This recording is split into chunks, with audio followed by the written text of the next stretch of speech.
இந்திய அணியில முகமது ஷமி, அர்ஷதீப் சிங் மற்றும் அர்ஷித் ராணா ஆகிய 3 வேகப்பந்து வீச்சாளர்கள் இருக்காங்க. இவங்கள 2 பேருக்கு மட்டுமே வாய்ப்பு கிடைக்கும். காரணம், போட்டி நடைபெறும் துபாய் மைதானம் சுழற்பந்து வீச்சுக்கு அதிக அளவில் ஒத்துழைப்பு வழங்கும் அப்படின்றதுனால இந்திய அணி 3 சுழற்பந்து வீச்சாளர்களுடன் களமிறங்கும். ஹர்திக் பாண்டியா பகுதி நேர வேகப்பந்து வீச்சாளராக செயல்படுவார் அப்படின்றதுனால வேகப்பந்து வீச்சில் இந்திய அணி பெரிய சிக்கலை எதிர்கொள்ளாது.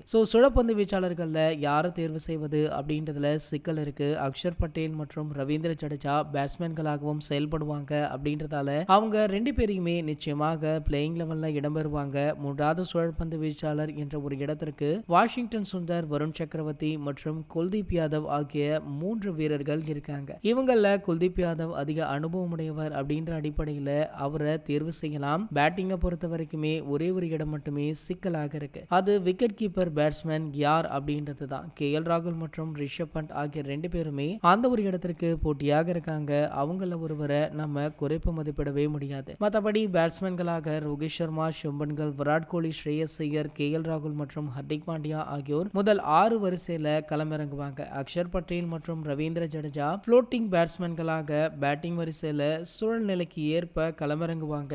இந்தியாவுடைய பிளேயிங் லெவன் பாத்தீங்கன்னா ரோஹித் சர்மா, சுப்மன் கில், விராட் கோலி, ஸ்ரேயஸ் ஐயர், KL ராகுல், ஹர்திக் பாண்டியா, அக்ஷர் பட்டேல், ரவீந்திர ஜடேஜா, முகமது ஷமி, அர்ஷதீப் சிங், குல்தீப் யாதவ். இந்த 11 அணி தான் பாத்தீங்கன்னா இன்னைக்கு நடைபெற போற போட்டியில களமிறங்கவுமே இருக்காங்க. இது போன்ற கிரிக்கெட் செய்திகளை பத்தி நீங்க உடனே தெரிஞ்சுக்க நம்மளுடைய தமிழ் நியூஸ் எக்ஸ்பிரஸ் சேனலை மறக்காம சப்ஸ்கிரைப் பண்ணிக்கோங்க.